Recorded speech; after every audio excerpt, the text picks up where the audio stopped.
नमस्कार, यो भिडियोमा स्वागत छ। आज हामीले बराबर क्षेत्रफल हुने त्रिभुज र चतुर्भुजको रचनाको विषयमा छलफल गर्दैछौँ। रचना गर्दा केही कुराहरूमा ध्यान दिनु जरुरी हुन्छ। जस्तै रचना गर्नुपर्ने ज्यामितीय आकारहरू र उक्त आकारको गुणहरूको विषयमा प्रष्ट हुनुपर्छ। रफ स्केच बनाई नामाकरण गर्नुहोस्, जसले रचना गर्न सहज बनाउँछ। अनि पेन्सिलको प्रयोग गर्नुहोला र मसिना र स्पष्ट रेखाहरू कोर्नुहोस्। ज्यामितीय औजारहरूको सही प्रयोग गर्नुहोस्। त्यस्तै रचना गरिसकिएपछि प्रश्नसँग दाँजेर हेर्नुहोस्, ताकि रचनामा केही गल्ती छ भने थाहा होस्। त्यस्तै रचनाका चरणहरू लेखिराख्नु पर्दैन, तर अन्त्यमा निष्कर्ष चाहिँ लेख्नुपर्छ। अब हेरौँ एउटा रचना दिएको चतुर्भुजसँग बराबर क्षेत्रफल हुने त्रिभुजको रचना। चतुर्भुज एबीसीडी को रचना गर्नुहोस्, जसमा एबी बराबर बीसी बराबर 5.5 सेन्टिमिटर छ। त्यस्तै सीडी बराबर डीए बराबर 4.5 सेन्टिमिटर छ र एङ्गल डिएबी 75 डिग्री छ। उक्त चतुर्भुजको क्षेत्रफलसँग बराबर हुने गरी त्रिभुज एडीटी को रचना गर्नुहोस्। यहाँ चतुर्भुज एबीसीडी मा एबी बराबर बीसी बराबर 5.5 सेन्टिमिटर, सीडी बराबर डीए बराबर 4.5 सेन्टिमिटर र एङ्गल डिएबी बराबर 75 डिग्री छ। र यसको रफ स्केच बनाउँदा हो, यहाँ देख्न सक्नुहुन्छ रफ स्केच। र अब रचना सुरु गरौँ। एउटा रेखा एबी बराबर 5.5 सेन्टिमिटर खिचौँ र एमा 75 डिग्री को कोण बनाऊ।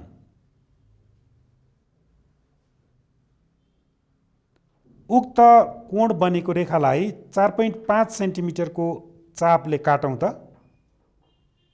जसलाई डी नाम दिउँ। अब डी बाट 4.5 सेन्टिमिटर र बी बाट 5.5 सेन्टिमिटर को चापले काट्यौँ भने काटिएको बिन्दु सी हुन्छ। सी र डी अनि बी र सी जोडौँ त आवश्यक चतुर्भुज एबीसीडी तयार भयो। विकर्ण बीडी जोडौँ र बीडी सँग समानान्तर रेखा सी बाट सीटी तानौँ त।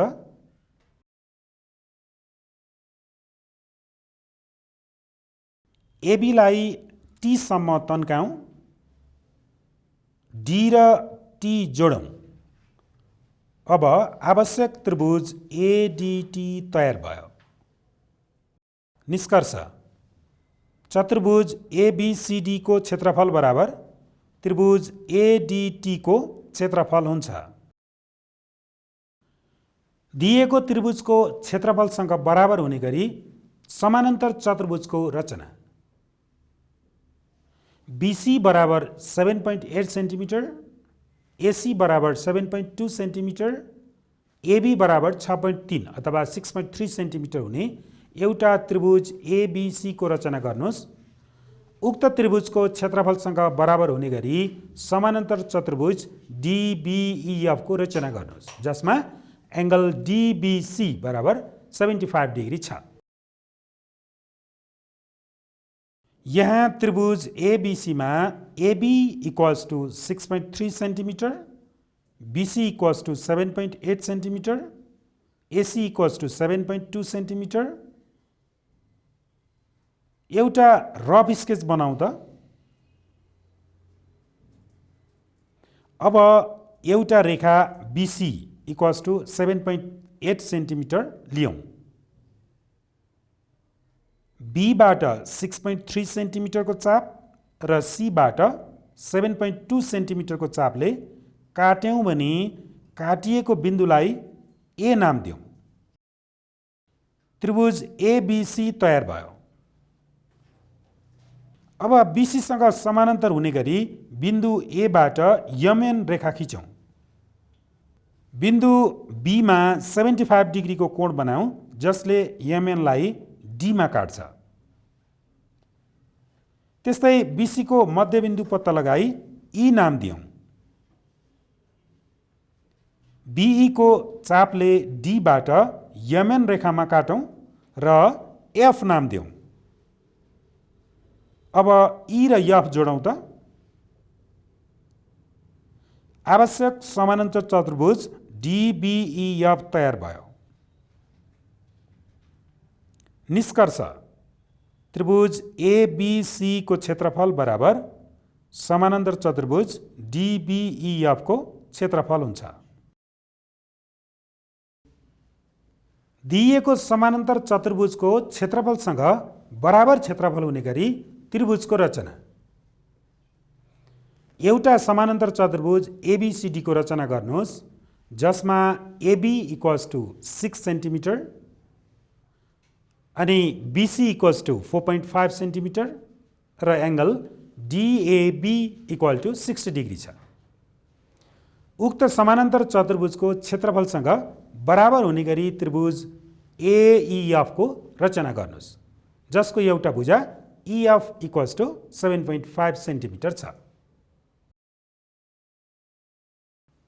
यहाँ समानान्तर चतुर्भुज एबीसीडी मा AB equals to 6 centimetre, BC equals to 4.5 centimetre र angle DAB equals to 60 degree छ। अब एउटा रफ स्केच बनाउँदा एउटा रेखा एबी इक्वल्स टु 6 सेन्टिमिटर लियौँ र एमा 60 डिग्रीको कोण बनाऊ। उक्त कोणको रेखालाई 4.5 सेन्टिमिटरको चापले काट्यौँ भने डी आउँछ। अब बिन्दु डीबाट 6 सेन्टिमिटर र बिन्दु बीबाट 4.5 सेन्टिमिटरको चापले काटौँ त। उक्त काटिएको ठाउँलाई सी नाम दियौँ। अब सी र डी त्यस्तै बी र सी जोडौँ त। आवश्यक समानान्तर चतुर्भुज एबीसीडी तयार भयो। अब एबीलाई एफ सम्म तन्क्याउँ जहाँ एबी बराबर बीएफ बराबर 6 सेन्टिमिटर छ। एफबाट 7.5 सेन्टिमिटरको चापले डीसीलाई काटौँ त। उक्त काटिएको बिन्दुलाई ई नाम दियौँ। अब ई र ए त्यस्तै एफ र ई जोडौँ त। आवश्यक त्रिभुज एईएफ तयार भयो। निष्कर्ष समानान्तर चतुर्भुज एबीसीडी को क्षेत्रफल बराबर त्रिभुज एईएफ को क्षेत्रफल हुन्छ। दिइएको त्रिभुजको क्षेत्रफलसँग बराबर क्षेत्रफल हुने गरी अर्को त्रिभुजको रचना हेरौँ। एबी बराबर 5.5 सेन्टिमिटर, एङ्गल बीएसी बराबर 60 डिग्री र एसी बराबर 5 सेन्टिमिटर भएको त्रिभुज एबीसी को रचना गर्नुहोस् र उक्त त्रिभुजको क्षेत्रफलसँग बराबर क्षेत्रफल हुने गरी त्रिभुज डिएबी को रचना गर्नुहोस् जसको एउटा भुजा 7.8 सेन्टिमिटर छ। यहाँ त्रिभुज एबीसी मा AB equal to 5.5 centimetre, angle BAC equals to 60 degree र एसी इक्वल्स टु 5 सेन्टिमिटर छ। अब यसको लागि रफ स्केच बनाउँ त। एउटा रेखा एबी इक्वल्स टु 5.5 सेन्टिमिटर लियौँ। बिन्दु एमा 60 डिग्रीको कोण बनाउँ त र उक्त कोणको रेखालाई 5 सेन्टिमिटरको चापले काटौँ। अब उक्त बिन्दुलाई सी नाम दियौँ। सीबाट एबीसँग समानान्तर रेखा यमएन खिचौँ। त्यस्तै बिन्दु एबाट यमएन रेखामा 7.8 सेन्टिमिटरको चापले काटौँ र डी नाम दियौँ। अब बिन्दु डी र ए त्यस्तै बिन्दु डी र बी जोडौँ। आवश्यक त्रिभुज डिएबी तयार भयो। निष्कर्ष त्रिभुज एबीसी को क्षेत्रफल र त्रिभुज एबीडी को क्षेत्रफल बराबर हुन्छ।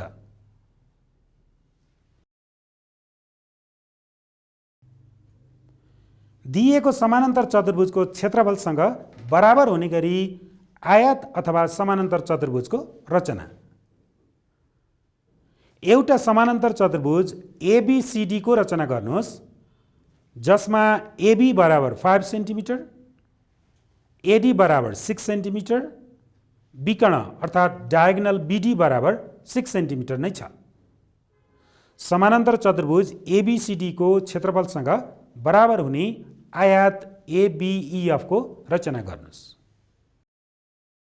यहाँ समानान्तर चतुर्भुज एबीसीडी मा AB equals to 5 centimetre, AD equals to 6 centimetre, diagonal अथवा विकर्ण बीडी इक्वल्स टु 6 सेन्टिमिटर छ।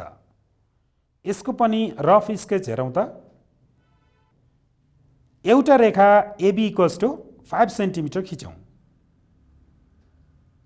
एबाट 6 सेन्टिमिटर र बीबाट 6 सेन्टिमिटरको चापले काट्यौँ भने काटिएको बिन्दुलाई डी नाम दिउँ। डीबाट 5 सेन्टिमिटर र बीबाट 6 सेन्टिमिटरको चापले काटौँ। यहाँ काटिएको बिन्दुलाई सी नाम दिउँ त। अब डी र सी त्यस्तै बी र सी जोडौँ। आवश्यक समानान्तर चतुर्भुज एबीसीडी तयार भयो। अब डीसीलाई एमएन सम्म लम्ब्याउँ।